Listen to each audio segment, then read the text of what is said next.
O mundo do futebol é repleto de histórias, lendas e clubes icônicos ao redor do mundo. E no Brasil isso não seria diferente, com novas peripécias surgindo com o passar dos anos. Apesar de tudo, o futebol também não é somente momentos felizes, no qual capítulos tristes e tenebrosos já ocorreram com muitos clubes e, em alguns casos, até mesmo acabaram com esses times que já fizeram um pouco de história em sua época de ouro. E é disso que o Times Falido conta a respeito. O quadro é tanto uma homenagem a esses times icônicos quanto uma espécie de acervo para que não sejam esquecidos com o passar dos anos. A esperança é de um dia voltarem aos seus dias de glória, mas alguns deles podem estar, ou não, se recuperando dos prejuízos. Este clube que surgia era feito de vigor. Ferroviário, o mais querido deste chão.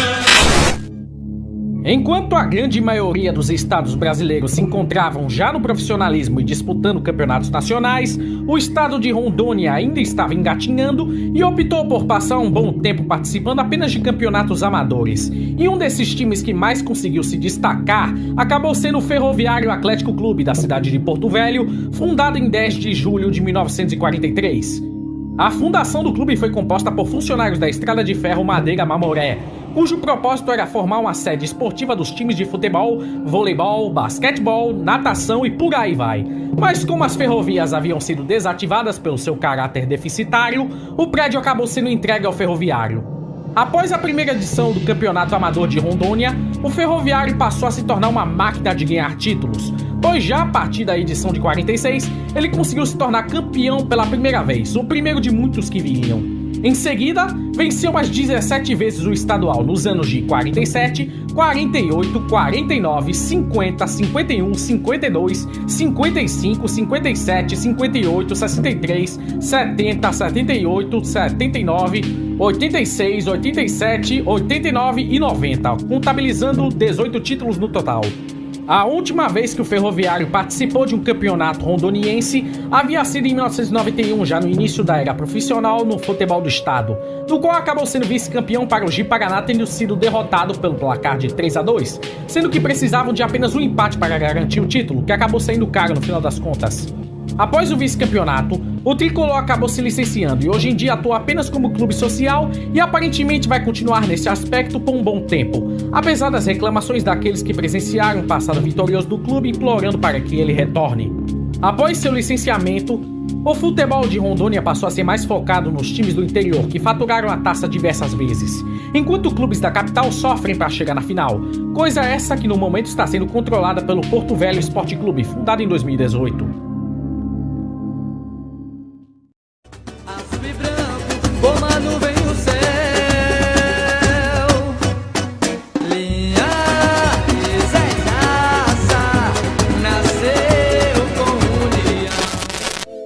Finalmente podemos falar sobre um clube que acabou extinto de fato, visto que o Guaratinguetá do primeiro episódio está em uma situação de tá morto ou não tá? Pois bem, nesse caso que vamos apresentar, temos certeza que provavelmente ele não vai voltar. O Linhares Esporte Clube foi um clube criado em 1991 e acabou extinto 10 anos depois, no ano de 2001. Apesar disso, vamos dizer que foi um clube que fez sucesso no tempo que existiu naquele estado que é o Espírito Santo, e que faz uma boa falta por lá. Foi fundado no dia 15 de março de 1991, no qual o clube nasceu por meio de uma fusão envolvendo o América e o Industrial, que decidiram deixar de lado a rivalidade em prol de fortalecer não só o futebol da cidade, como no Brasil inteiro. Seu primeiro título havia sido no ano de 1993, tendo inclusive na primeira fase ter ficado 13 jogos sem perder. Seu adversário na final acabou sendo o Aracruz, que também tinha a chance de ser campeão pela primeira vez em sua história. E depois de 2 empates seguidos, o Linhares acabou ficando com o troféu de campeão. Agora a parada vai ficar interessante, pois na Copa do Brasil de 1994, o Linhares acabou por ser a maior surpresa dentre os demais clubes participantes. A sua primeira vítima acabou por se tratar do Fluminense, no qual houve 2 empates, mas o time capixaba acabou avançando de fase devido à regra do gol fora de casa. Agora nas oitavas de final, a nova vítima se trata do São José do Amapá, do qual passou sem grandes dificuldades, com 2 vitórias. O primeiro jogo por 3-0 e o segundo por 2-0. Para essa porra agora mesmo. Pois não, eu sou o Yagami do futuro, ou pelo menos o da edição, e percebi que falei uma boa merda nessa parte do São José. Fui dar uma olhada na Wikipédia a respeito da Copa do Brasil de 1994, e acabei percebendo que na verdade houve empate no primeiro jogo por 0-0, e na volta é que rolou a vitória do Linhares, pelo placar de 3-2. Ou seja, eu me enrolei todo, nessa parte só fui perceber a cagada na edição. Provavelmente isso não deve se repetir nesse vídeo, então pode assistir sem grandes problemas. Nas quartas, acabou se deparando com o peculiar Comercial de Campo Grande, do Mato Grosso do Sul, no qual esse deu um pouco mais de perigo, pois o Linhares venceu o primeiro jogo por apenas 1-0, enquanto no jogo de volta a situação foi mais arrochada, dando empate por 1-1, mas o suficiente para classificar o Capixaba. E agora, nas semifinais, sua história tem um desfecho, ao se deparar com o Ceará, no qual foram 2 jogos duros, onde o time cearense acabou saindo como finalista. Com uma vitória por 1-0 no jogo de volta, saiu cara da eliminação. Após isso, o clube foi campeão estadual mais 3 vezes nos anos de 95, 97 e 98, sendo 4 títulos no total. Após o título de 98, o clube passou a ter que lidar com dívidas financeiras que iam aumentando com o passar dos anos. Como, por exemplo, dívidas com jogadores de outros estados que vinham somente para disputar um campeonato estadual e iam embora, dívidas com INSS, receitas e causas trabalhistas, que acabaram sendo tão eficazes ao ponto do clube perder o direito de usar o seu estádio, e acabou tendo que ser extinto no ano de 2001. Ironicamente, no mesmo ano, foi fundado o Centro de Futebol Linhares, que mais tarde mudaria de nome para Linhares Futebol Clube, com escudo e nome praticamente idênticos, mas apesar de tudo, não possui ligação alguma com o original.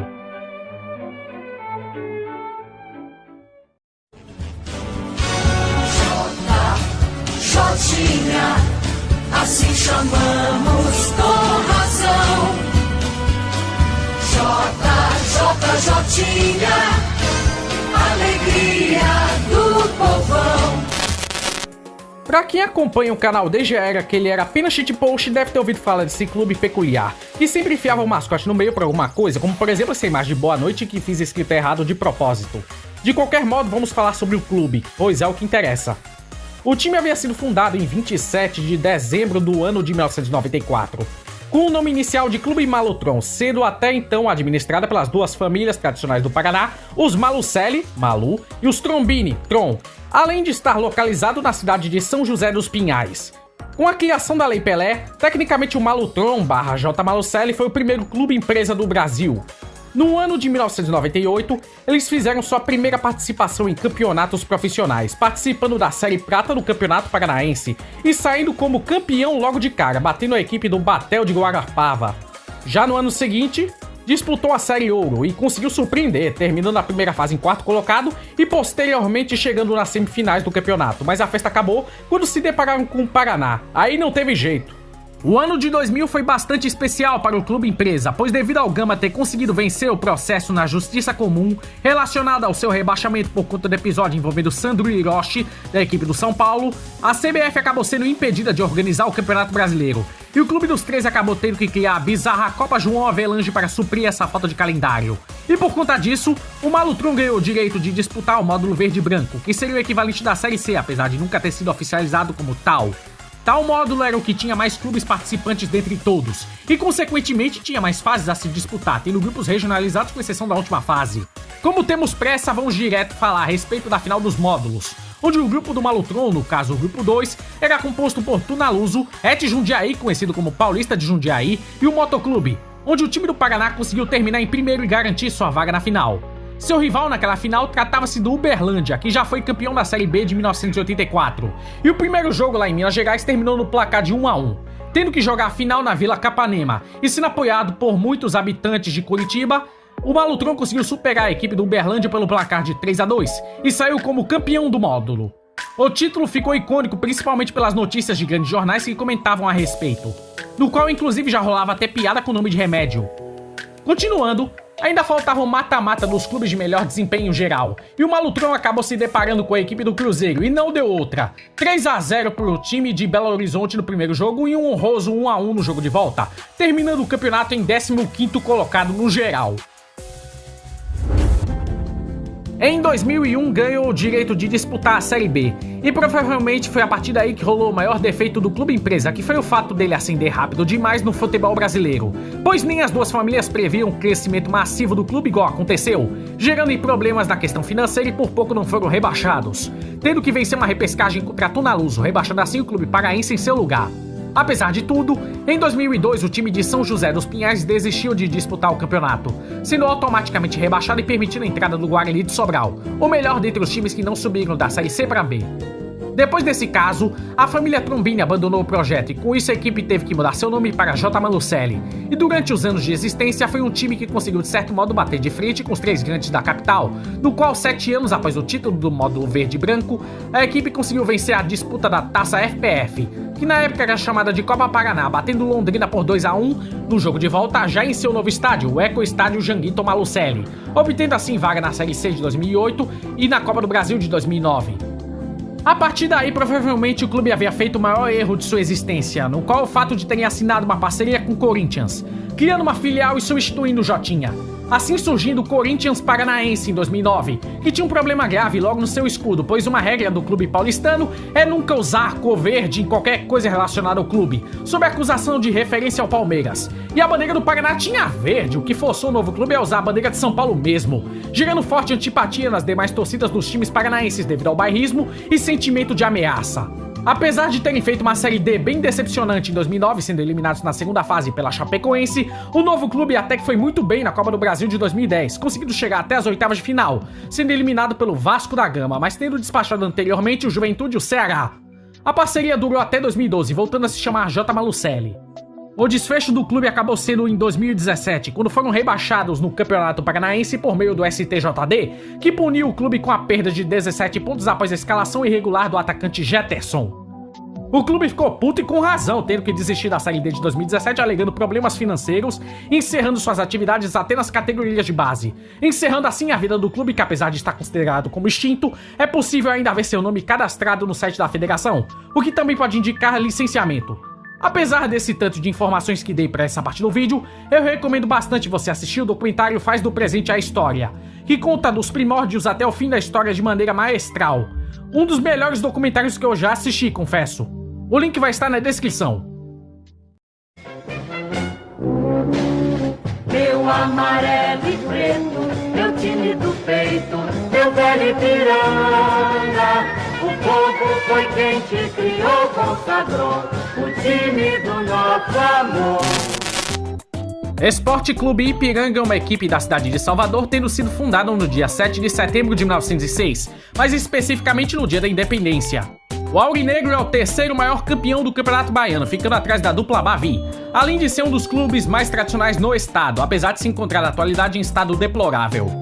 A fundação do clube havia sido por meio de jovens excluídos da sociedade por diversos fatores, principalmente por fatores étnicos ou sociais e econômicos que os impedia de participar dos clubes de futebol no restante do país. E com o intuito de unir o povo pobre da cidade, eles resolveram fundar em 1904 o Esporte Clube 7 de Setembro, que curiosamente não foi fundado nessa data, mas posteriormente houve uma nova fundação, agora na data em específico, formando assim o Ipiranga. O clube teve como torcedores ilustres os poetas Jorge Amado e João Baldo Ribeiro, o músico João Gilberto e especialmente a irmã Dulce dos Pobres, que recentemente foi canonizada e transformada em santa. Além, é claro, de que até a primeira metade do século XX, ele ter sido o clube de maior torcida no estado, que conforme o tempo foi diminuindo por conta do crescimento do Bahia e vitória em campeonatos regionais e nacionais.